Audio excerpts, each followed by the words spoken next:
আসসালামু আলাইকুম। এই বোলের মধ্যে যেগুলো দেখছেন এটা এক পাশে হচ্ছে আটা আর এক পাশে হচ্ছে মাসকলাইয়ের ডাল ভাঙানো, মানে কালাই রুটি বানাবো। এই জন্য আটা আর মাসকলাই ডাল ভাঙানো যেটা, আর পরিমাণ মতো লবণ দিয়ে মিক্সড করে নিয়ে এটাকে আমি ঠান্ডা পানি দিয়ে সেনে নিয়েছি। আজকে ওয়েদারটা এত ভালো, এইসব ওয়েদারে এইসব খেতে ভালো লাগে। যদিও কয়েকজন থাকলে আসলে মানে এগুলো খেতে মজা, তো বাসায় কেউ নেই, আপনার ভাইও নাই, আর ও থাকলেও এগুলো খায় না, ওইগুলো খেতে পারে না ঝাল। তো নিজে নিজে শুকনা মরিচ টেলে নিয়েছিলাম, কাঁচামরিচ রসুন দিয়ে আচারের তেল দিয়ে একটা ভর্তা বানিয়েছি। আচ্ছা, এই রুটিটা সেঁকে নিলাম, এই যে এইভাবে একটু মচমচা টাইপের ভাজলে খেতে ভালো লাগে। পরে আমি ভর্তা করেছি, এটা কিন্তু বেগুন ভর্তা দিয়েও ভালো লাগে খুব, কিন্তু বেগুন ভর্তা আজকে দুপুরে আমি খেয়েছি, এই জন্য এখন আর বেগুন ভর্তা করি নাই, শুধু ঝাল ভর্তা দিয়েই খাই। আর এই রুটিটা ভর্তা দিয়েই সাধারণত সবাইকে দেখি খেতে। কয়েক রকম ভর্তা দেখুন, যেমন শুকনা মরিচ, কাঁচা পেঁয়াজ দিয়ে ভর্তা করে, তারপরে মিশানো আমি যে ভর্তাটা করেছি ওইটা, বা বেগুন ভর্তা। তো আমি একরকম ভর্তা দিয়েই খাচ্ছি। যদিও অনেকে থাকতো হয়তো তখন ট্রাই করতাম যে কয়েক রকম ভর্তা করার জন্য। তো ঝাল লাগছে কিন্তু মজা, পানি খাচ্ছি আবার ঝাল দিয়ে রুটি খাচ্ছি, ঝালও লাগছে মজাও লাগছে খেতে। এই করে পুরা রুটিটা আজকে শেষ করেছি, বেশি বেশি করে ঝাল নিয়ে। এখন তো আমরা ঝাল তেল মশলা সবই কমিয়ে দিয়েছি খাওয়ার। ওরে, এটা দেখে এখন আমার আবার খেতে ইচ্ছা করছে।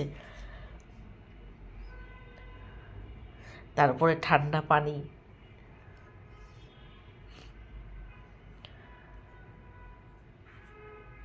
এটা আমাকে মাইশার আম্মু দিয়েছিল, এই ডাল, মাসকলাই ডাল ভাঙানোটা। তো এর আগে আমি খেয়েছিলাম, আরও ছিল ফ্রিজে রাখা, ওইটা দিয়ে আজকে খেলাম। এটা হচ্ছে শালগম, বাজারে গিয়েছিল আপনার ভাই, শালগম নিয়ে আসছে। আমি বলেছিলাম যে শালগম পেলে নিয়ে আসলো। শালগম রান্না করলে ভালো লাগে যে কোনো মাছ দিয়ে আর কি, বড় মাছ দিয়ে রান্না করলে ভালো লাগে বেশি। তো ওই শালগম রান্না করছি দুপুরে।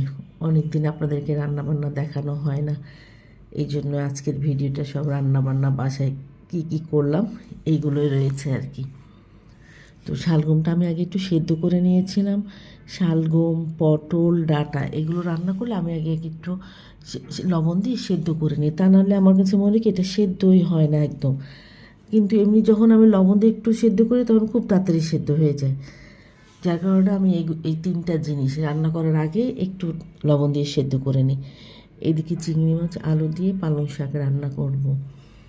পালং শাক আমার তেমন পছন্দ না, ভাজি তেমন ভালোও লাগে না, কিন্তু এরকমভাবে রান্না করলে আমার পালং শাকটা খেতে ভালো লাগে। এই জন্য আমি সবসময় কম বেশি চেষ্টা করি।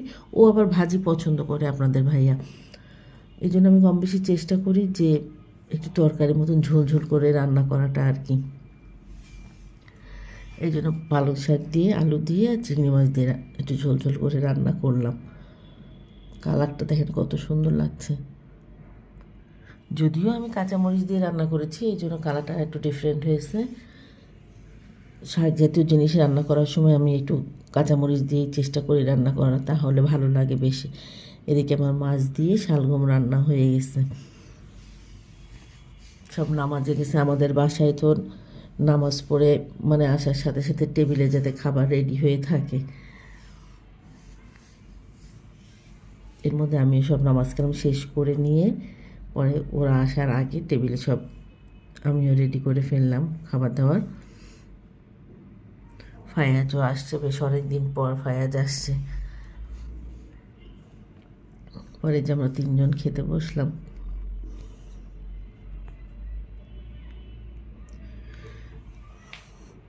যদিও কালকে ছেলেকে মিস করতেছিলাম অনেক, যেহেতু আমরা তিনজন বসে খাচ্ছি, ও ছিল না।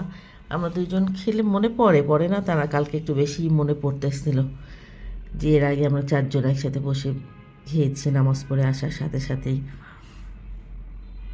এই জন্য কালকে অনেক বেশি মিস করেছি ওকে। মাছের মাথা খেয়েছি কালকে আমি, অনেক দিন পরে মাছের মাথা খেলাম। আর এই তরকারিটা এত অসাধারণ হয়েছে, আর শালগমের একটা সুগন্ধ থাকে না, ওটা এত ভালো।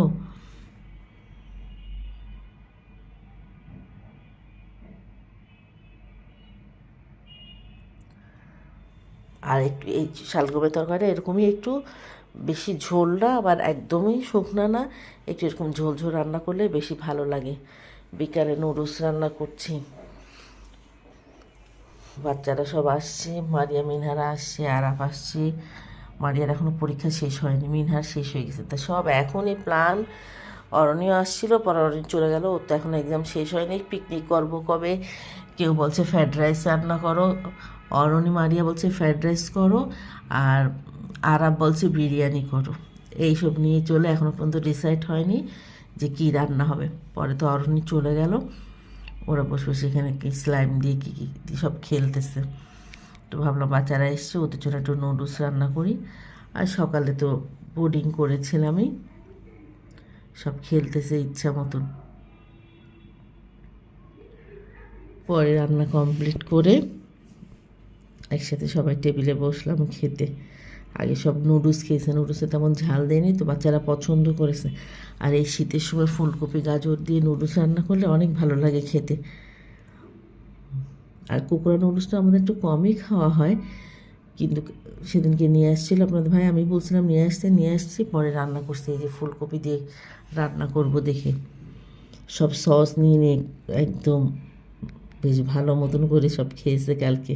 ওরাও সাধারণত মনে কোকোরা নুডলসটা ওরাও খায় না, ম্যাক্সিমাম সবারই অন্য নুডলস খাওয়া হয়।